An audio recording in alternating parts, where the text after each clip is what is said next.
జై తెలంగాణ టీవీ ప్రేక్షకులకు శ్రీరామనవమి శుభాకాంక్షలు. ముందుగా హెడ్లైన్స్ చూద్దాం.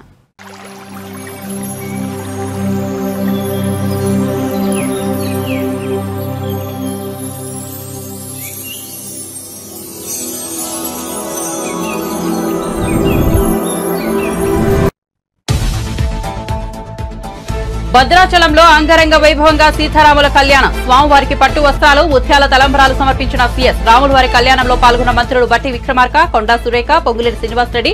ఒంటిమిట్టలో 22న సీతారాముల కళ్యాణం. పెడనలో ప్రజాగలం సభ. హాజరైన చంద్రబాబు, పవన్ కళ్యాణ్. నీ ఎమ్మెల్యేలను ఎందుకు బదిలీ చేశావు జగన్ అంటూ పవర్ ఫైర్. నోరుంది కదా అని ఇష్టం వచ్చినట్టు మాట్లాడొద్దంటూ వ్యాఖ్యలు.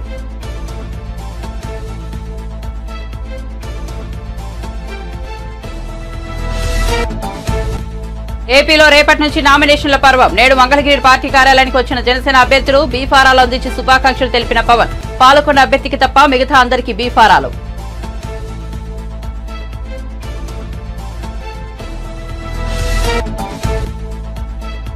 దేశంలోనే దరిద్రమైన పాలన అందించిన ఘనత కేసీఆర్ ధీనని ఎద్దేవా చేసిన కోమటిరెడ్డి వెంకటరెడ్డి. రేవంత్ రెడ్డిని చూడలేక కేసీఆర్ అసెంబ్లీకి రావడం లేదని విమర్శ.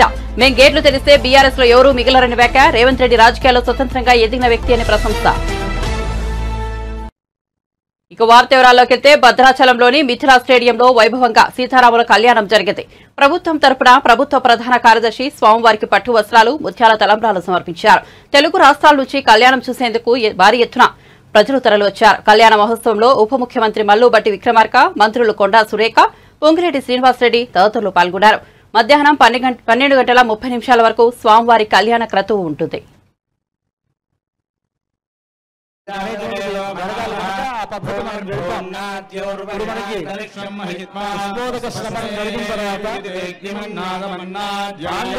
పూజ జరుగుతుంది.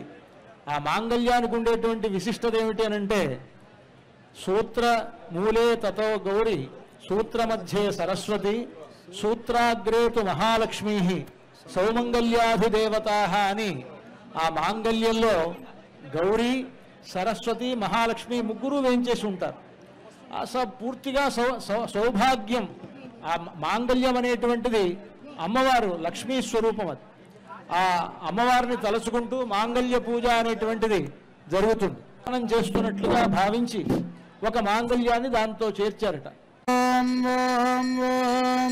అటు పుట్టినిల్లు అమ్మవారికి ధరింపజేస్తారు స్వామివారు. అటువంటి ఒక గొప్ప విశేషం కలిగినటువంటి మాంగళ్యం అది. అంతా మాంగళ్య పూజ జరుగుతుంది, సేవిద్దాం.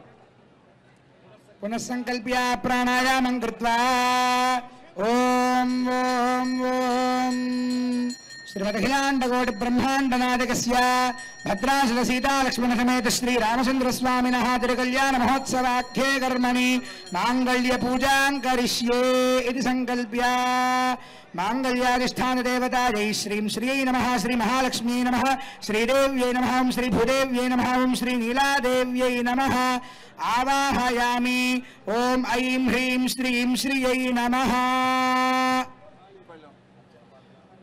అత్ర ఆవాహిత శ్రీ మహాలక్ష్మీ నమః, శ్రీదేవ్యై నమః, శ్రీ భూదేవ్యై నమః. ధ్యాయామి, ఆవాహయామి, ఆసనం సమర్పయామి, పాదయోః పాద్యం సమర్పయామి, హస్తే స్వర్ఘ్యం సమర్పయామి, ముఖే ఆచమనీయం సమర్పయామి, ఔపచారికేణ స్నానం. ఓం ఆపోహిష్ఠామయో భువస్థాన ఊర్జేతు ధాతునా దీపం సందర్శయామి.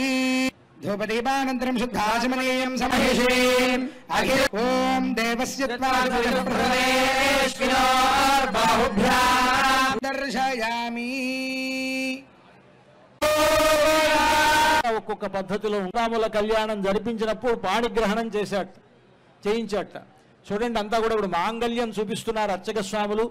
ఇది సీతమ్మ వారి మెడలో రామచంద్రమూర్తి అలంకరిస్తాడు. ఆ మాంగళ్యంలో 3 మాంగళ్యాలు ఉన్నాయి. ఒకటి పుట్టినింటి వారి మాంగళ్యం, ఒకటి మెట్టినింటి వారి మాంగళ్యం, ఇంకొకటి భక్తులైనటువంటి రామదాసు గారు తయారు చేయించినటువంటి మాంగళ్యం. అంతా సేవించండి. ఆ మాంగళ్యాన్ని రామచంద్రమూర్తి సీతమ్మ వారి మెడలో అలంకరిస్తారు ఇంకొద్దిసేపట్లో. మన పద్ధతిలో దక్షిణ దేశంలో మాంగళ్య ధారణ అనేటువంటిది ముహూర్త సమయానికి జరుగుతుంది. తమిళనాడు ఆ ప్రాంతాల్లో. మన తెలుగువారు ముహూర్త సమయానికి జీలకర్ర బెల్లం ఉంటుంది. ఇవన్నీ కూడా మనలో కలిసిపోయి ఉన్నాయి. ఈ ఆచారాలన్నీ ఇవన్నీ మన ఇష్టాన్ని కాపాడడం కోసమని సీతమ్మ కంఠేర్పయామి శుభగే మాంగళ్య మంత్రాన్ని పఠిస్తూ సీతమ్మ వారి ఆ కార్యక్రమం మంగళీరితి మంత్రేణ శ్రీ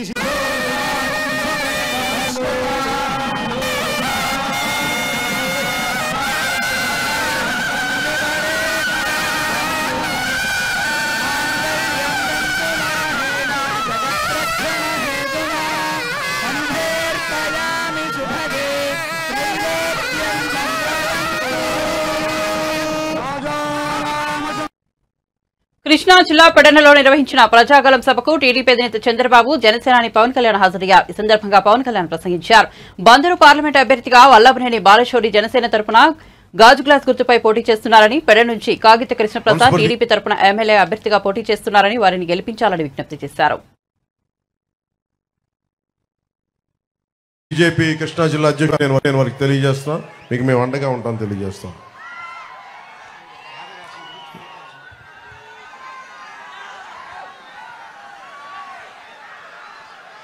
జగన్ నేను మాట్లాడుతా భీమవరంలో నేను ఎందుకు మారిపోయాను, భీమవరం నుంచి ఎందుకు వెళ్ళిపోయాను చాలా బాధపడతా ఉన్నాడు. జగన్కి అడుగుతున్నా, మరి ఇక్కడ ఉన్న ఎమ్మెల్యేని ఎందుకు ఇక్కడి నుంచి పక్క నియోజకవర్గానికి ఎందుకు పంపించేసావు? 70 నియోజకవర్గాలకు సంబంధించిన ఎమ్మెల్యేలు ఎందుకు మార్చావు? నోరు ఉంది కదా అని చెప్పి ఇష్టం వచ్చినట్టు మాట్లాడకు. జగన్కి ఒకటే చెప్పదలుచుకున్నావు, నువ్వు మాట్లాడితే క్లాస్ వార్ అని మాట్లాడుతూ ఉన్నావు. మీకు తెలుసు కదమ్మా క్లాస్ వార్ అంటే. ఇక్కడ ఉన్న ఆడపడుచులందరికీ, పెద్దలందరికీ, యువకులందరికీ చెప్తా ఉన్నా క్లాస్ వార్ అంటే ఏంటి? డబ్బున్నోడు పేదవాడిని దోచుకోవటం. ఎవరిని దోచుకున్నారు? జగన్ పేదవాళ్ళని దోచుకున్నారా, మేము పేదలకు అండగా నిలబడ్డామో మీరే ఒకసారి ఆలోచించుకోండి. జగన్ క్లాస్ వార్ అని చెప్పే వ్యక్తి ముఖ్యంగా రాగానే పొట్టగొట్టింది 337 కోట్ల రూపాయలు జాతీయ ఉపాధి హామీ పథకం కింద ఆ నిధుల్ని దారి మళ్లించేశాడు. కేవలం 6.22 కోట్ల మట్టుకే ఖర్చు పెట్టాడు.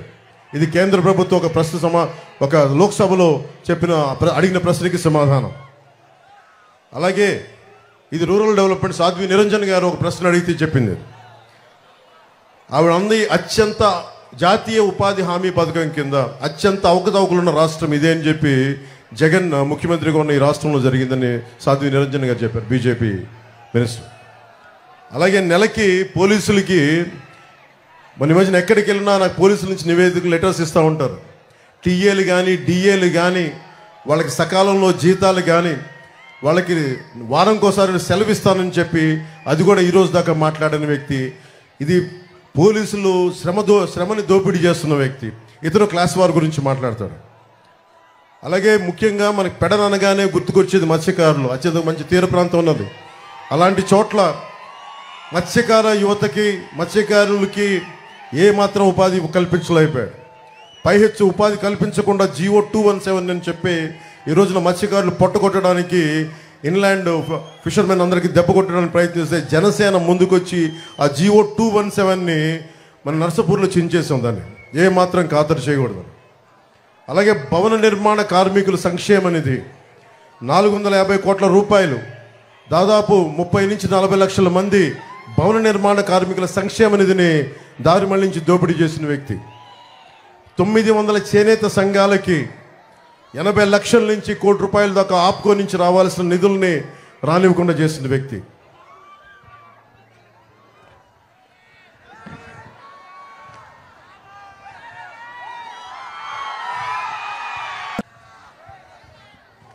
పెట్టాడు జన సైనికుల మీద.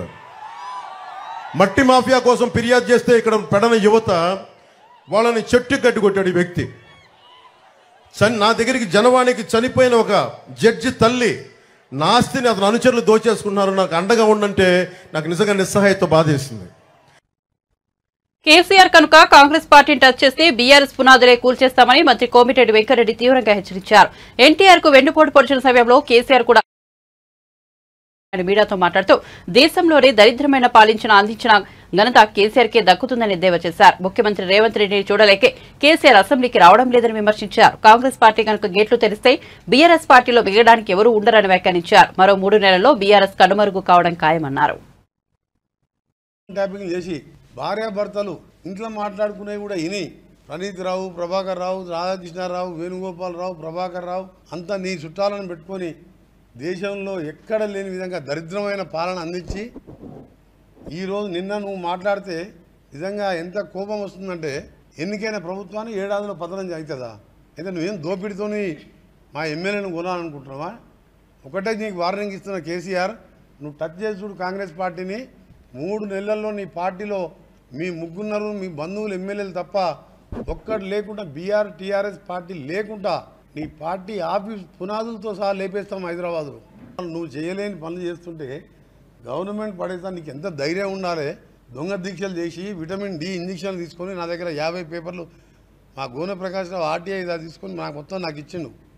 ఇంజక్షన్ తీసుకుంటే 50 ఏళ్ళు కూడా బతకొచ్చు. ఒక మణిపూర్లో ఒక అమ్మాయి 20 ఏళ్ళు ఏదో దీక్ష చేసింది. దొంగ దీక్ష చేసి మాట్లాడితే సావు నోట తలకాయ పెట్టినా అని చెప్పి తెలంగాణ తెచ్చినా అని చెప్పి దొంగ మాటలు మాట్లాడి దళితులకు 3 ఎకరాలు ఇస్తా అని ముఖ్యమంత్రి చేస్తా అని మోసం చేసి ఇవాళ మా గవర్నమెంట్ జోలికి వస్తావు బిడ్డ. నీ సంగతి చెప్తావు. నువ్వైతే మళ్ళాసారి ఆ మాట మాట్లాడితే మేము భూమి ఇచ్చి కట్టిన నీ టీఆర్ఎస్ పార్టీ ఆఫీస్ కూడా పునాదులతో సహా లేపేస్తాను మళ్ళాసారి మీరు మాట్లాడితే. మేము తలుచుకుంటే ఇప్పటికే నీ దగ్గర 30 మంది ఎమ్మెల్యేలు మా దాంట్లోకి వస్తుండే. నువ్వు వస్తానన్నా వద్దంటున్నాం. వాళ్ళు బలవంతంగా కొందరు వస్తున్నారు మేము సపోర్ట్ చేస్తామని, అభివృద్ధి కోసమని. నీలాగా చేయదలుచుకుంటే ఇవాళ 9 మంది కూడా మిగిలిపోతుంది నీ దగ్గర. నీలాంటి పాస్పోర్ట్ దొంగలు దొంగ పాస్పోర్ట్ వేసుకొని వాళ్ళని బొంబాయిలో తీసుకొచ్చి ఊడరేవుల దగ్గర వదిలిపెట్టి డబ్బులు దోచుకొని నీలాంటి వాడు ముఖ్యమంత్రి అయినప్పుడు ఆయన కొట్లాడి ఒక రైతు కుటుంబంకి వెళ్ళి వచ్చి ఇలా ఇండిపెండెంట్ జెడ్పీటీసీ అయ్యి ఎమ్మెల్సీ ఇండిపెండెంట్ అయ్యి ఎమ్మెల్యే ఎంపీ అయ్యి ముఖ్యమంత్రి అయ్యిండు. నీలాగా చిల్లర దందాలు చేయలే. ఒక ముఖ్యమంత్రిని పట్టుకొని లిల్లిపిట్ అని చెప్పి ఇష్టం ఉన్నట్టు మాట్లాడుతున్నావు. ఆయనకు ఒక్క మెదక్ సీటు వస్తుందని అనుకుంటుంది కానీ అది కూడా వస్తలేదు. ఒక్క సీటు తెచ్చుకో కేసీఆర్, నీకు ఛాలెంజ్ చేస్తున్నాను నేను. ఒక్క సీటు మాకు ఉన్నది పోటీ బీజేపీకి మధ్యలోనే. నువ్వు అనుకుంటున్నావు కేసీఆర్ ఇవాళ నీ పని అయిపోయింది. రేవంత్ రెడ్డి ముఖం చూస్తే అర్థమైపోయింది ఆయన ముఖం చిన్నపోయిందని. ఆయన ముఖం చూసి మాట్లాడే ధైర్యం లేక 2 సార్లు అసెంబ్లీ సెషన్లో ముఖం లేక ఏడ తిట్టుబడవలసి వస్తుందో నీ బండారం బయటపడుతున్నా. అసెంబ్లీకి రాని ముఖం లేదు నీకు. 12-13 సీట్లు పెట్టుకున్నాం. 15 మిషన్ మా టార్గెట్. 12-13 సీట్లతోని ఇలా పార్లమెంట్లో గెలుస్తున్నాం. ఆ తర్వాత 3 నెలల్లో బీఆర్ఎస్ పార్టీ దుకాణం బంద్ అవుతుంది. వైసీపీ పాలనలో హిందూ భక్తుల మనోభావాలపై గొడ్డలిపోట్లు అనదగ్గా సుమారు 150 ఘటనలు జరిగినా ప్రభుత్వం పట్టించుకోలేదంటూ టీడీపీ అధినేత చంద్రబాబు చేసిన ట్వీట్పై మంత్రి రోజా స్పందించారు. రావణుడి ప్రతిరూపమైన చంద్రబాబు నోటి వెంట ఇలాంటి అబద్దాలు కాకుండా ఇంకేం వస్తాయని విమర్శించారు. పెట్టిన సచివాలయ వాలంటీర్ వ్యవస్థలో మీకెవరమ్మా మంచి చేస్తున్నారంటే వాళ్ళ పిల్లల పేర్లు కూడా చెప్పట్లా, వాలంటీర్ల పేర్లు చెప్తున్నారు. అంటే జగనన్న వాలంటీర్ వ్యవస్థ ద్వారా ఎలా ప్రజల్లోకి వెళ్లారనేది మనం చూస్తున్నాం. సో వాలంటీర్ వ్యవస్థ వల్ల ఈరోజు ప్రజలందరూ కూడా జగన్ గారు అనుకున్న విధంగా వాళ్ళు ఎలిజిబిలిటీ ఉన్న వాళ్ళు మిస్ కాకుండా ఏ పార్టీ వాళ్ళైనా వాళ్ళ ఇంటికి అన్ని అందించగలుగుతున్నారు. కాబట్టి వాళ్ళు డైరెక్ట్ గా జగనన్నకు ఓటేస్తారన్న భయం పట్టుకునే ఈరోజు వాలంటీర్స్ మీద విషం కక్కుతున్నారు.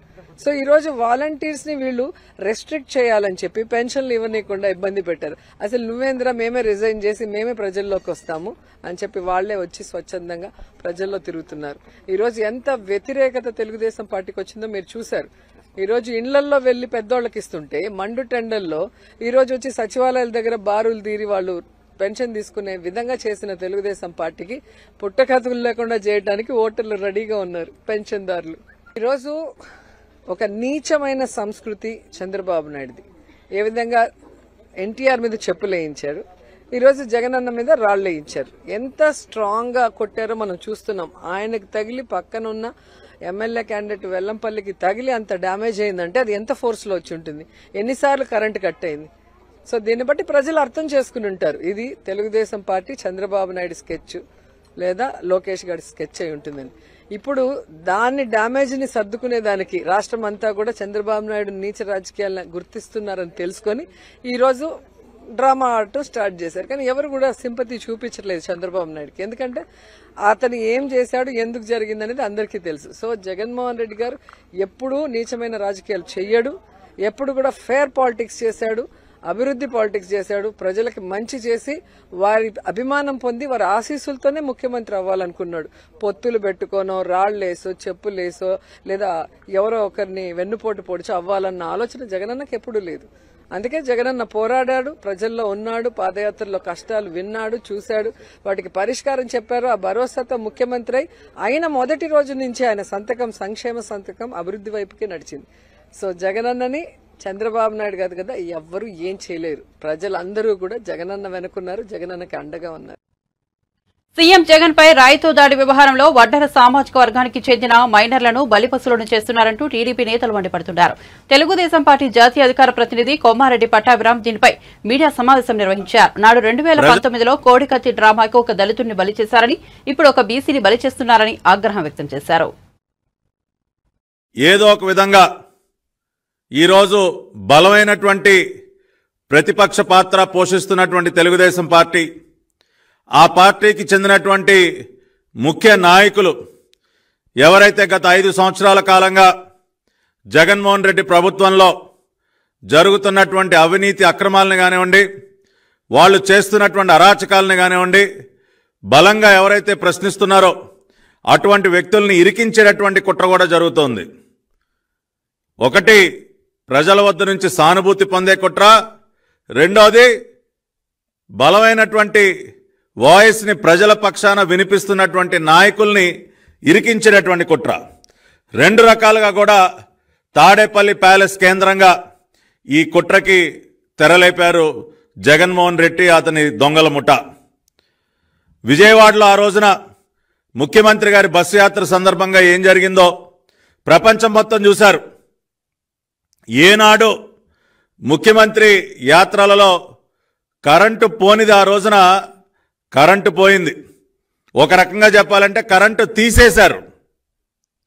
కరెంటు తీసేసి కుట్రపూరితంగా చీకట్లో ముఖ్యమంత్రిని బస్సు పైన నుంచోబెట్టి ఒక గులకరాయి దాడి డ్రామాకి ఏ విధంగా తెరలేపారో ప్రపంచం మొత్తం చూసి ఆశ్చర్యపోవటమే కాకుండా ఒక రకంగా నవ్వుకున్నారు. ఇంకెన్ని రోజులయ్యా ఈ డ్రామాలని చెప్పి. 2019 ఎన్నికలకు ముందు విశాఖపట్నం ఎయిర్పోర్ట్ కేంద్రంగా మీరు ఆడినటువంటి కోడికత్తి డ్రామా ఏంటో, దానిలో అకారణంగా మరి ఒక దళిత బిడ్డని బలిపశువుని చేసి, కోడికత్తి సీను పరిస్థితి అంటే వాళ్ళు మనందరికీ తెలుసు. 5 సంవత్సరాలు రాజమండ్రి కేంద్ర కారాగారంలో ఏ రకంగా మగ్గాడో, మొన్న మధ్యనే అతి కష్టం మీద అతన్ని బెయిల్ ద్వారా బయటకు వచ్చినటువంటి పరిస్థితి. ఇదే సీను నేను రాజమండ్రి సెంట్రల్ జైల్లో ఉన్నప్పుడు నాతో కలిసి మాట్లాడటం జరిగింది. అన్నా, ఈ రకంగా నన్ను బలిపశువుని చేస్తా ఉన్నారు, ఒక దళిత బిడ్డ అకారణంగా ఇరికించి కోడికత్తి డ్రామాలో అతన్ని బలిపశువుని చేసి, కనీసం జగన్మోహన్ రెడ్డి ముఖ్యమంత్రి అయిన తర్వాత కోర్టుకు కూడా హాజరు కాకుండా ఆ కేసులో 5 సంవత్సరాల పాటు కోర్టు నుంచి తప్పించుకొని తిరిగి ఒక దళిత బిడ్డని బలిపశువుని చేశాడు. ఇవాళ అదేవిధంగా ఈ గులకరాయి డ్రామాలో కూడా బీసీ వర్గానికి చెందినటువంటి వారు, బలహీన వర్గాలకు చెందినటువంటి వడ్డెర సామాజిక వర్గానికి చెందినటువంటి యువకుల్ని దాదాపు 10 మందిని వాళ్ళని బలవంతంగా అరెస్టు చేసి తీసుకువెళ్లి చిత్రహింసలకి గురి చేస్తా ఉన్నారు. ఈ రోజున విజయవాడ సిపి కాంతిరాణా టాటా ఆధ్వర్యంలో బలహీన వర్గానికి చెందినటువంటి 10 మంది వడ్డెర సామాజిక వర్గానికి చెందినటువంటి వారిని అక్రమంగా అరెస్టు చేసి చిత్రహింసలు గురి చేస్తా ఉన్నారు. అదేవిధంగా ఈ మధ్య కాలంలోనే తెలుగుదేశం పార్టీలో చేరినటువంటి దుర్గారావు అనేటటువంటి వడ్డెర సామాజిక వర్గానికి చెందినటువంటి నాయకుడు, అతనిని కూడా అదుపులోకి తీసుకుని అతని పైన కూడా థర్డ్ డిగ్రీ ప్రయోగిస్తున్నట్టు తెలుస్తోంది. ఇదంతా కూడా కేవలం ఈ రోజున మా పార్టీ పాలిట్ బ్యూరో సభ్యులు, మా పార్టీ తరపున గత 5 సంవత్సరాలుగా మడమ తిప్పకుండా పోరాడుతున్నటువంటి వ్యక్తి బోండా ఉమామహేశ్వరరావుని ఏదో ఒక విధంగా ఈ గులకరాయి డ్రామాకి సంబంధించినటువంటి కుట్రపూరితమైనటువంటి కేసు ఏపీలో ఏప్రిల్ 18 ఎన్నికల నోటిఫికేషన్ వెలువడనుంది. గురువారం నుంచి నామినేషన్ల పర్వం షురూ కానుంది. ఈ నేపథ్యంలో జనసేనాని పవన్ కళ్యాణ్ శ్రీరామనవమి నాడు తమ పార్టీ అభ్యర్థులకు బీఫారాలు అందించారు.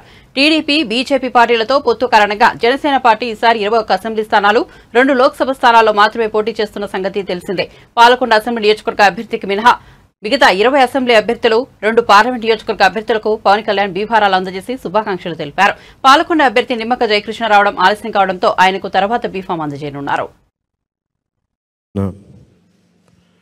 మీడియా సోదరులు, కీలకంగా ఆంధ్రప్రదేశ్ ఎలక్షన్స్ ని చూస్తున్న మీడియా హౌస్ ఇచ్చిన హృదయపూర్వక నమస్కారాలు. ఈ రోజున ఒక పాలకొండ మినహా దాదాపు 20 మంది ఎమ్మెల్యేలుగా, 2 పార్లమెంట్ సభ్యుల్ని ఈరోజు అందరికీ బీఫామ్స్ ఇవ్వడం జరిగింది. పాలకొండ అభ్యర్థి కూడా దారిలో ఉన్నారని తెలుస్తూ ఉంది. వరుస వారికి కూడా అందజేస్తాం. ఈ ఎన్నికలు చాలా కీలకమైనవి. ఈ ఎన్డీఏ అలయన్స్ కూడా 2019 మేము రిజల్ట్స్ తర్వాత నుంచి చాలా కీలకంగా పనిచేసి ఒత్తిళ్లను ఎదుర్కొని రాష్ట్రం సుభిక్షంగా ఉండాలి, ఓటు చీలకుండా ఉండాలి, ఈ అవినీతి పాలన, ఈ దుష్ట పాలన అంతమొందించాలి అని ఒక దృఢమైన సంకల్పంతో ఈ రోజున ఎన్డీఏ అలయన్స్ని ఫామ్ చేసాం. మా బాధ్యత ముందు నుంచి మేము చెప్తా ఉన్నది పొలిటికల్ అకౌంటబిలిటీ. ప్రజలకి మేము జవాబుదారీతనం వహిస్తాం. దాంట్లో భాగంగానే మా ఎమ్మెల్యే అభ్యర్థులందరికీ, మా ఎంపీ అభ్యర్థులందరికీ మేము రాష్ట్ర ప్రజలకి ఈ ప్రతిజ్ఞ చేస్తున్నాం. 3 కాలాల ప్రకృతి ఆశీస్సులతో, తరగని సహజ వనరులతో, సుదీర్ఘ సాగర తీరంతో సకల సంపదలకు నిలవైనది ఆంధ్రప్రదేశ్.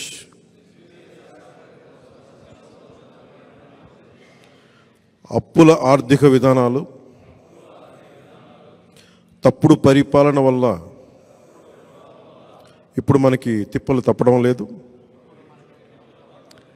5 ఏళ్ల పాలనలో రాష్ట్రం అధోగతి పాలైంది. మనమంతా కలిసికట్టుగా నడుం బిగించి మళ్ళీ మన అన్నపూర్ణ ఆంధ్రప్రదేశ్ను పునర్నిర్మించుకోవాల్సిన అవసరం ఎంతో ఉంది. ప్రజాస్వామ్యంలో ప్రజలే ప్రభువులు కనుక వారికి జవాబుదారీగా ఉంటూ పారదర్శక పాలనను అందించాల్సిన కర్తవ్యం రాజకీయ వ్యవస్థది. తెలుగువారి జీవన రేఖ పోలవరం పూర్తి, నదుల వైఎస్ వివేకానందరెడ్డి హత్యపై జమ్మలమడుగు నియోజకవర్గ బీజేపీ అభ్యర్థి ఆదినారాయణరెడ్డి కీలక వ్యాఖ్యలు చేశారు. వివేక హత్య గురించి జగన్ దంపతులకు ముందే తెలుసునని పేర్కొన్నారు. వైఎస్ఆర్ జిల్లా జమ్మలమడుగులోని బీజేపీ కార్యాలయంలో బుధవారం ఆదినారాయణరెడ్డి మీడియాతో మాట్లాడారు. పథకం ప్రకారం వివేకానందరెడ్డి హత్య జరిగిందన్నారు. రాజకీయంగా లబ్ధి పొందేందుకు వివేక హత్య విషయంలో తమపై నిందలు మోపారని ఆరోపించారు. ముఖ్యంగా వాళ్ళ సాక్షి టీవీలో విజయసాయిరెడ్డి గారు చెప్పినారు, గుండెపోటుతో వివేకానందరెడ్డి గారు చనిపోయినాడని. విజయసాయిరెడ్డి కూడా మరొక రాజ్యసభ ఎంపీ. అక్కడ స్పాట్ లో ఉండే అవినాష్ రెడ్డి గారు వాళ్ళ మామ రవీంద్రనాథ్ రెడ్డి, ప్రస్తుత సీఎం గారి యొక్క సొంత మేనమామ, కమలాపురం ఎమ్మెల్యే, ఆ రోజు నా మీద కేసు మోపినాడు. నేను బీటెక్ రవి, ఇప్పుడు ఆ పార్టీలో చేరిన సతీష్ రెడ్డి అందరం కలిసి చంపినామంటారు ఆ రోజు. ఆయన ఇప్పుడేమంటాడు, అది హత్య చేసినది గంగిరెడ్డి అంటే ఆదినారాయణరెడ్డి కాదు, సోద్యం చూసినాడంట. నువ్వు అవినాష్ రెడ్డి ఆ విధంగా చేస్తున్నాడని మీ మామ ఎమ్మెల్యే, వైఎస్ఆర్ ప్రస్తుత ఎమ్మెల్యే, ఆయన కూడా క్యాండిడేట్, ఆయన ఓపెన్ గా చెప్తున్నాడు. మా అవినాష్ రెడ్డికి పూర్తి తెలియదు, అది హత్య చేసినది గంగిరెడ్డి అంట, కడిగినది గంగిరెడ్డి అంట అని. అట్టే కాకుండా శంకరయ్య సిఐ ఆయన ఓపెన్ గా స్టేట్మెంట్ ఇచ్చినాడు. ఇది హత్య హత్య అని చెప్తాంటే కూడా నోరు పంపించేది ఎవరు? నువ్వు ఎట్లా నోరు పంపిస్తావు? 201 సెక్షన్ ప్రకారం అచ్చ ప్రదేశంలో అచ్చ నేరాన్ని రూపు మాపుతేది చూసేది కూడా కేసే 201. నువ్వు ముద్దాయి కాదని ఎట్లా చెప్తావు? నీ ఇంట్లో గూగుల్ టేక్అవుట్ ఉంది, సిబిఐ చెప్తాంది. అసలు ఇది భారతి గారికి జగన్ కు తెలియకుండా జరగలేదు. అచ్చా కారణం ఏంటంటే నేను చెప్తాను మీకు ఎగ్జాంపుల్. అసలు ఆ రోజు మార్చి 15 తెల్లవారుజామునే ఆ రోజు ఎక్స్ చీఫ్ సెక్రటరీ అజయ్ గల్లం గారు అతను ఉమారెడ్డి వెంకటేశ్వర్లతో పాటు ఒక టీంను పిలిచినాడు. నా యొక్క ఇంటెలిజెన్స్ ప్రకారం చెప్తున్నా, అసలు ముందుగానే హత్య జరిగేది తెలుసు కాబట్టి వాళ్ళకి అప్పచెప్పి పని ఆ శోభ చూడడానికి రావాలనుకున్నాడు. కానీ అది ఉల్టా తిరిగి ఏదో లోపాయికారిగా సంపాలనుకున్నారు. అది హత్యని నిర్ధారణ వాళ్ళు బాధపడి ఖచ్చితంగా పోస్ట్ మార్టం చేయమని వాళ్ళ కుటుంబ సభ్యులు చెప్తే అప్పుడు హత్య కేసు అవుతుందని మా మీద వచ్చినారు. ఈ స్థానిక ఎమ్మెల్యే చెప్తున్నా, వాడు చెయ్యని తప్పే లేదు, చెయ్యని మోసం లేదు. ఏదో పల్లెలో తిరుగుతాడంట. ఏదానికి తిరుగుతాడు పల్లెలు? ఆ పల్లెలో ఏం దొరుకుతుంది? సహజ వనరులు ఏం దొరుకుతాయి? దాన్ని ఎలా మింగాలి? ఇక్కడైతే రాయి ఏమైనా దొరుకుతుందా? ఇసుక దొరుకుతుందా? మట్టి దొరుకుతుందా? గ్రావెల్ దొరుకుతుందా? లేదా భూకంపాలు చేయాలా? దీనికి తిరిగినావు తప్ప నువ్వు అభివృద్ధికి తిరిగినావా? నేను బీజేపీ ఎమ్మెల్యేగా పోటీ చేస్తున్నా, నాకు బ్రహ్మాండమైన ఛాన్స్ ఉంది, నేను సీనియారిటీ ఉంది, నేను ధర్మం చేసినా, మీ మాదిరి లోపల పని చేయలే. ఇప్పటికే వాలంటీర్ల వ్యవస్థ ఓవర్ అయింది, తోక తెగుతుంది. వాలంటీర్లందరికీ హెచ్చరిక చేస్తున్నాం, మీరు మర్యాదగా ఉండకుంటే మీ ఉద్యోగాలు పోతాయి, మీకు పోయిన ఉద్యోగాలు మళ్ళీ రావు. మర్యాదగా ఉండండి.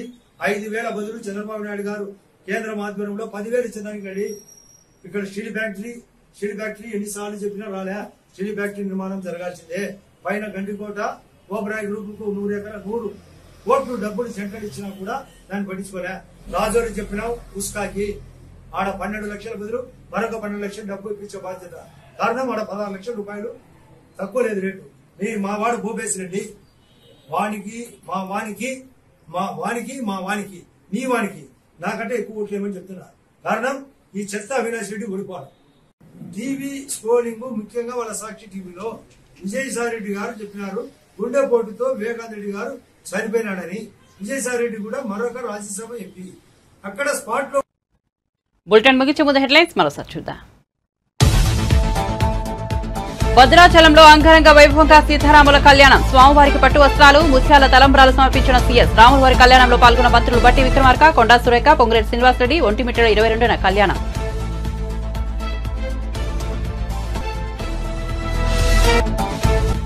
పెడనలో ప్రజాగలం సభ. హాజరైన చంద్రబాబు, పవన్ కళ్యాణ్. నీ ఎమ్మెల్యేను ఎందుకు బదిలీ చేశావు జగన్ అంటూ పవన్ ఫైర్. నోరుంది కదా అని ఇష్టం వచ్చినట్లు మాట్లాడొద్దంటూ వ్యాఖ్యలు.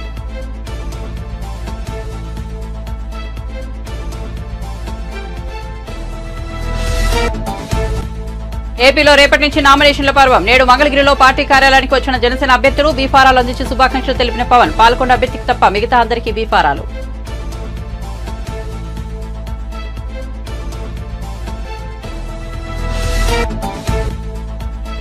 దేశంలోనే దరిద్రమైన పాలన అందించిన ఘనత కేసీఆర్ దినని ఎద్దేవా చేసిన కోమటిరెడ్డి వెంకటరెడ్డి. రేవంత్ రెడ్డిని చూడలేక కేసీఆర్ అసెంబ్లీకి రావడం లేదని విమర్శ. మేము గేట్లు తెరిస్తే బీఆర్ఎస్ లో ఎవరూ మిగిలరని వ్యాఖ్య. మరిన్ని అప్డేట్స్ కోసం చూస్తూనే ఉండండి జై తెలంగాణ టీవీ.